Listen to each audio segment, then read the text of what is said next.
नमस्कार, मैं अभिषेक कुमार आप सभी का स्वागत करता हूं फोकस स्टडी विद अभी में। ग्रुप डी एग्जामिनेशन डेट के रिगार्डिंग जो आप लोगों को डाउट हो रखा है और आप लोगों में से कई लोग मैसेज भी करते हैं कि पेपर कब होगा। तो देखिए, दो चीज़ें आप लोग समझिएगा। जो आपकी एग्जामिनेशन कंडक्टिंग जो एजेंसी है ईसीए की, अगर मैं बात कर लूँ आपकी टीसीएस और एनएसईआईटी, ठीक है, एनएसईआईटी।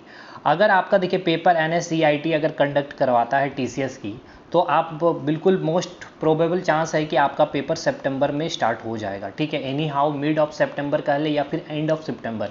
और अगर ये मुझे जहाँ तक लगता है कि अगर एनएसईआईटी अगर पेपर कंडक्ट करवाएगी तो आपको हो सकता है इसी मंथ में, अगस्त में ही आपको कोई नोटिफिकेशन मिल जाएगा।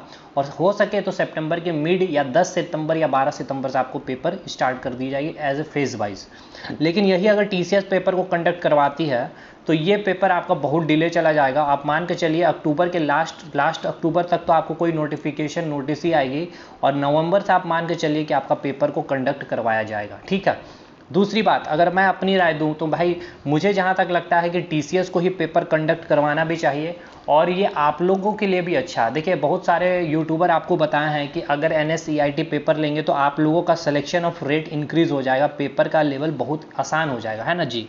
ऐसा बोला गया। लेकिन चीज़ें समझिएगा, ये जो एनएसईआईटी जो पेपर कंडक्ट करवाई है, ज़्यादा एक्सपीरियंस है नहीं इनको, ठीक है। देखिए, मैं नहीं बोल रहा हूँ इस कंपनी के कुछ भी, मैं इनके कोई भी नेगेटिविटी चीज़ें नहीं बता रहा हूँ, बट मैं अपने जो मैं हम जो हमें इससे क्या हमें फ़ायदा है या फिर हमें हमारे फील्ड में ही अगर आ रहे हैं तो अगर कंपेयर करें तो ये कम्पिटिटिव एग्जामिनेशन, देखिए मेडिकल जेई ये सब पेपर बहुत अलग होती है। और आप जैसे रेलवे का बात कर ले तो ये आपका आरपीएफ का पेपर कंडक्ट करवाई हुई है, ठीक है। आप आरपीएफ का पेपर उठाइएगा तो ऐसा नहीं है कि बहुत आसान पेपर है, लेकिन चीज़ें समझिएगा। देखिए, आरपीएफ का जो पेपर था वो आपका ग्रेजुएट लेवल, एसआई का जो पेपर था वो ग्रेजुएशन लेवल पे था, और ये जो ग्रुप डी का पेपर है वो 10th लेवल पे है। तो कोई भी एजेंसी आ जाए, कोई भी कंपनी आकर कंडक्ट करवाएगी तो वो अपने दायरे में नहीं, वो जो रेलवे सिलेबस बनाया उस दायरे में ही पेपर को वो सेट करेंगे, ठीक है। दूसरी बात, पेपर को ऐसे ये लोग सेट करेंगे ना कि क्योंकि देखिए जो आरपीएफ का पेपर था वो बिल्कुल ही नॉन टेक्निकल था, और उसमें जो साइंस के क्वेश्चन थे, पहली बात तो 4 से 5 हर सेट में। देखिए, मैं एक एक चीज़ को एनालिसिस किया हूँ, और आप सभी को पता है कि मैं हर एक चीज़ को एनालिसिस बहुत अच्छे से करता हूँ, तभी आकर के वीडियो बनाता हूँ। उसमें ऐसा हुआ था आरपीएफ में, सबसे पहले ये जान लीजिए कि आरपीएफ का जो पेपर था उसका टेक्निकल से कोई संबंध नहीं है। ये प्योर टेक्निकल पेपर है, मतलब कि टेक्निकल डिपार्टमेंट से आप बिलोंग, जब भी आप जाओगे इलेक्ट्रिकल या मैकेनिकल डिपार्टमेंट में ही आप ग्रुप डी जो काम करोगे उसके अंदर में ही काम करोगे। तो ये टेक्निकल है, तो इसलिए इसमें आप देखोगे तो साइंस का वेटेज 25 मार्क्स रखा गया। और आपको ऐसा क्यों लगता है कि कोई अदर कंपनी आएगी तो आपका पेपर में साइंस के आसान आसान ईजी क्वेश्चन पूछने लगेंगे? एक सेकंड, कुछ समय के लिए हम मान लेते हैं कि साइंस का पेपर बहुत आसान आएगा, ठीक है। लेकिन हम अभी चलते हैं आरपीएफ के पास। आरपीएफ में हुआ ऐसा था क्या कि ये देखिए पूरा नॉन टेक्निकल पेपर था, इसमें जो जीके का सेक्शन था, ठीक है, और साइंस में बहुत ही कम क्वेश्चन पूछे गए थे, मात्र 3 से 4 5 ज़्यादा से ज़्यादा हुआ, तो उसमें भी बायोलॉजी के बड़े ही इजी सवाल पूछ लिए गए थे मैक्सिमम। केमिस्ट्री में बिल्कुल डेली लाइफ से रिलेटेड सारी चीज़ें, फॉर्मूला बेस्ड क्वेश्चन पूछी गई थी। लेकिन जीके में बहुत अच्छा क्वेश्चन था, और कैसा क्वेश्चन था, ऐसा नहीं था कि उठ पटांग जैसे क्वेश्चन ये पूछ लेगी। एनएससीआईटी की मैं अच्छी चीज़ आपको बता रहा हूँ अभी, बहुत ही अच्छे तरीके से इन्होंने क्वेश्चन पूछा था, राइज किया था, हिस्ट्री से पूछा था, पॉलिटी से पूछा था, ज्योग्राफी से पूछा था, स्टैटिक पार्ट से किया था। और ऐसा क्वेश्चन नहीं था कि आप कहीं उससे क्वेश्चन को कभी देखे नहीं होंगे या कभी पढ़े नहीं होंगे। ऐसा फील आएगा कि आप उस क्वेश्चन को जरूर पढ़े हैं, लेकिन भले आपको याद ना हो, आप उस समय उसको सॉल्व नहीं कर पा रहे होंगे। और जिनकी तैयारी अच्छी होती है तो वो आरपीएफ में अच्छे करके भी आए थे। और एक बात यहाँ पे ये बताऊँ, इसके जो मैथ्स के सवाल थे बहुत अच्छे लेवल के थे।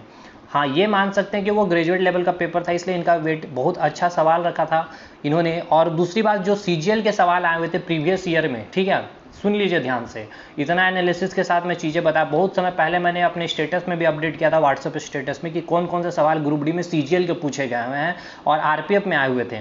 तो आरपीएफ में भी पूछे गए हैं सीजीएल के सवाल, ठीक है, और ग्रुप डी में भी आपका टीसीएस ने पूछा है सीजीएल का सवाल। तो एक चीज़ आप बिल्कुल दिमाग से निकाल लीजिए कि इजी पूछेगा सवाल, आपका एनएससीआईटी नहीं पूछेगा। हाँ, ये हो सकता है कि साइंस जो पूछने का तरीका था टीसीएस का, इससे बहुत अलग आपको मिलेगा एनएससीआईटी से, हो सकता है। अब आपको ऐसा नहीं होना चाहिए कि न्यूमेरिकल ये नहीं पूछेगी, बिल्कुल पूछेगी। और ऐसा भी नहीं होगा कि बिल्कुल बच्चे जैसा सवाल सेट करता है। अगर ये बच्चे जैसा सवाल सेट करेंगी ना तो आपका कट ऑफ देखिए ऐसे ही ऊपर जा रहा है और भी ऊपर चला जाएगा। इसलिए ये चीज़ आपने दिमाग से निकाल लेना आपको कि NSEIT पेपर ले रहा है या TCS पेपर ले रहा है। मैं बस यही चीज़ आपको बताना चाह रहा था तब से कि आप इसको निकाल करके जो तैयारी आप कर रहे हैं एकदम डिटेल से अच्छे से पढ़ करके कंप्लीट कीजिए। ग्रुप डी का पेपर अगर NSEIT लेगा तो आपके पास ऑलमोस्ट 30 से 35 दिन का टाइम बचा हुआ है, और TCS लिया तो आपके पास काफ़ी टाइम है। ठीक है, तो आई होप आपको सारी डाउट क्लियर हो गई होगी। और NSEIT अगर आएगा पेपर लेने तो ग्रुप डी में हो सकता है मैथ्स का अच्छा लेवल ये कर दे। ठीक है, अगर साइंस देखिए एक सेक्शन तो आपका अच्छा पूछेगा ही, चाहे TCS हो चाहे NSEIT, ये दिमाग में अपना बैठा लीजिए, बाकी चीज़ें बाहर कर लीजिए। ठीक है, तो बाकी आपका डाउट क्लियर हो गया होगा, तो तैयारी में लगे रहिए। साइंस का सेक्शन हमारे यूट्यूब से करिए फ्री ऑफ कॉस्ट, इससे अच्छा कंटेंट कहीं नहीं मिलेगा। ठीक है, तो चलिए मिलते हैं हम लोग अगले वीडियो में, तब तक के लिए धन्यवाद।